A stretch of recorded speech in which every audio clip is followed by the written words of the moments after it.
where Yeah. literally right across the street Yep. is our next guest, Maria Pangelinan, the executive director of the Guam Election Commission. Good Yeah. morning, Maria. Yeah, Good to Miss see Maria. you. Can we start with Half a how's the day. traffic over there at the testing site? A lot of people. Can you see? No, I can't see the lots of traffic, but Okay. this morning when we drove in, when I drove in, people were under the tent, being protected by the tent, and so it looked pretty organized. Okay. Miss Maria, I know you're over in Oka, right? And we're trying to shake the tree and get people registered to vote, but you were telling me before we went on that we're kind of stuck on 49,000 registered Yes, voters.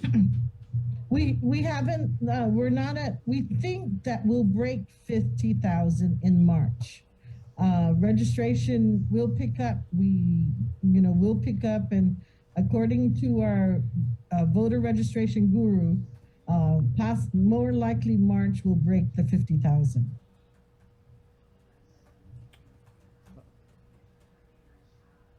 What else is going on over there? Well, I've been getting inquiries about nominating petitions, so I know they're being circulated.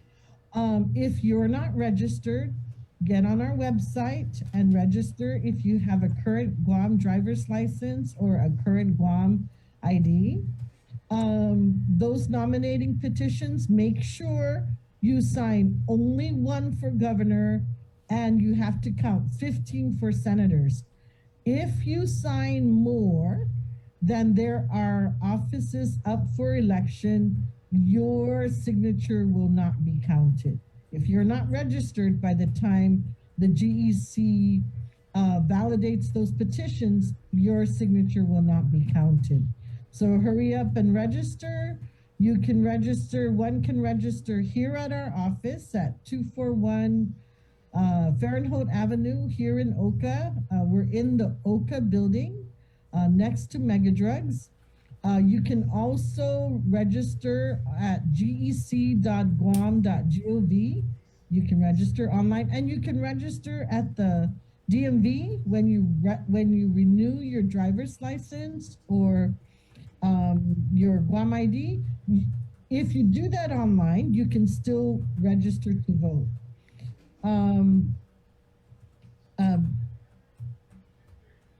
Volunteer voter registrars are available. We've been training them. Their names are on our website. And most of our mayor's offices have registrars as well. So please make sure you bring your ID to wherever you register. Make sure you enter your correct driver's license or Guam ID number on our website. Miss Maria, we had a question here on our Facebook live stream on the KUAM News Facebook page. Bev Test J Solis comments in, Miss Maria, are y'all registering homebound patients? If so, how do we request to be registered to vote? Probably the most efficient way, you can call us and we can get a volunteer registrar to go to the home, or we can call the mayor's office for you and see if the registrar from that mayor's office is available to come to your home. We will make arrangements. Miss Maria, so there's a couple bills, right, that were passed in the legislature relative to, oh, look at that, the election, right? Yes. So Bill 173 and Bill 174, in those bills, the primary election date will change from the last Saturday in August to the first Saturday in August. But just bear in mind that if those bills are signed into law by the governor, they will not take effect until the 2024 elections. The effective date of those bills are January 1, 2023. There's most of it were recommended by the GEC. As you know, the GEC is required to turn in recommendations to the legislature to update the election code. So most of them were based on our recommendations, and we're happy that the legislature took them on, and we're happy that they're getting that. Hopefully, they'll be enacted into law. Did you already go over the final day to register for candidacy? Yeah. When is that? I was about to ask her that. Okay, the final date to register is 10 days before the election. So that would be August 17th. All right. But to register online, it'll be 21 days before the election. And to register with volunteer registrars, it'll still be 21 days before the election. On the last day to register, which is August 17th, and 10 days out, maybe August 7th to August 17th, we will have district registrars at the mayor's offices.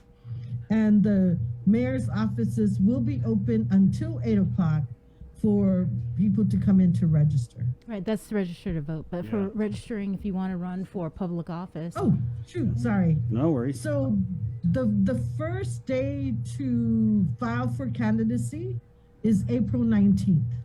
The last day, that's the question you're asking, is June 28th. Would you judge? I mean, I know we're doing you can do the online packet pickup at gec.guam.gov, but Miss Maria, you've been through a lot of elections with the time frame here, the second month of the year, looking at how many packets have been signed for. How does it compare to other election years? You know, with the numbers and with the inquiries, I think it's a little slower. We are fielding calls, but not that many. Chris and Sabrina, we did start the candidate seminars, and so we were happy that 3 candidates and their supporters showed up. So those candidate seminars will shed light on the GEC as to how many are really interested. Our next seminar is February 9th. The Wednesday, February 9th at 5:30, and then Thursday, February 10th at 2 o'clock. These seminars are on our schedule every second Wednesday and Thursday of the month. So and as you know, you can always check our website at gec.guam.gov to update yourselves with how many people and who have picked up packets. I also noticed on the website these new voter registrants. Has that always been there? Is that people who've registered to vote? Yes, Sabrina, by law, I think that was in 2000, I think it was maybe 2008, 17. Law was passed that said that GEC is required to publish all the new registrants at the end of every month. So when it comes closer to the election, we will publish maybe every 2 weeks or every week. Yeah, you guys, on this site, it's like January 20th and January 31st of this year. Well, I mean, it's all the way back to 2015. Oh, I'm sorry. So it must have been, Sabrina, it must have been the same law, that's Mary Torres's law, that took away the requirement to show your U.S. citizenship, and that all new registrants must be published on our website. Miss Maria, what kind of stuff is covered in the candidate seminar? Do you guys tell them, like, hey, this is the best spot to put your sign? Like, what do you guys cover?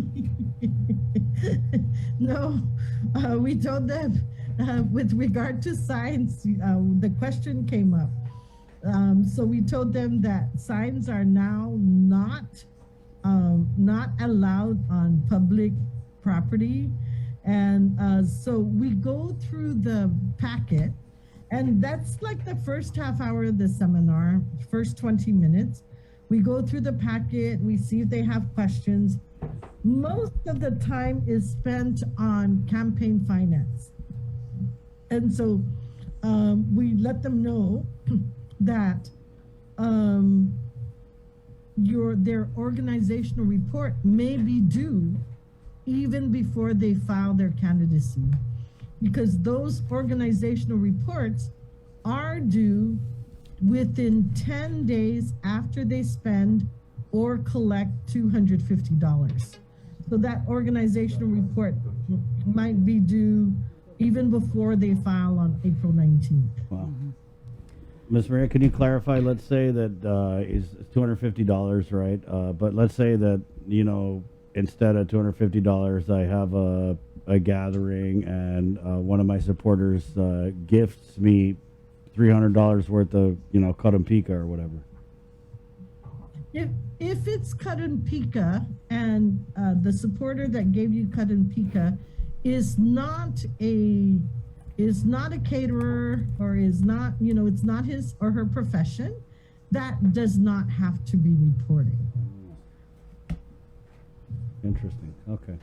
So it's $250, and if they are a business and they provide $250 worth of a service to any potential candidate, then that has to be reported?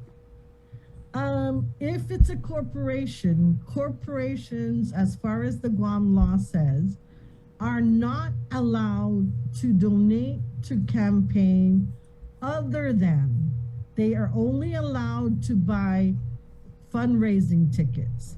And the fundraising tickets, at every fundraiser, the corporation is limited to $500 worth of tickets per candidate. So candidates need to have 2 fundraisers to take advantage of the opportunity to collect $1,000 from a corporation. Got it. Bree, anything else? Yeah, are you guys ready to go? Yeah. We're getting ready. You got all the money you need? Ready. What was that, Sabrina? You got all the money you need? Not yet. We sent in our supplemental request a week and a half ago. We sent in our fiscal year 23 budget Monday or Tuesday, I'm sorry. So do we have all the money we need? Not at this point. Mm-hmm. So you sent in a supplemental budget request for the current fiscal year? That's correct, ma'am. Sabrina, when they passed the early voting law, it was after the budget law was passed. So that takes some excuse me, that takes some dollars. So we needed to turn in a supplemental request. So how much are you short? Okay, so when we turned in our fiscal year 22 budget, it was short by 200 some thousand, I believe, or 300 some thousand. So our total supplemental request will cover the shortfall from the original request and the early voting. So it's $602,000. So over $500,000. And you sent it to your oversight chair? Yes. Any feedback? That went straight to our oversight chair.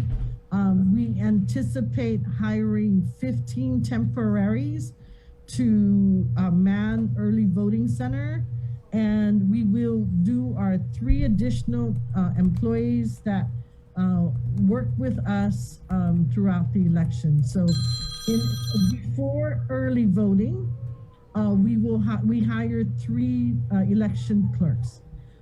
Since early voting is in place, we hired the 3 election clerks and 15 more for early vote center. Have you gotten any assurances from your oversight chair that you guys going to get that money? You know, he's been very supportive, and he's helped us throughout the years.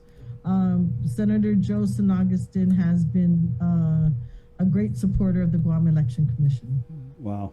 So would you be able, if you didn't get that supplemental money, would you guys be able to hold the election? Probably not, and we will, if that happens, we will address it. The board will address it. I think I remember back then when we were having problems getting the money, and the board had to push hard. Was that when you had a different oversight chair?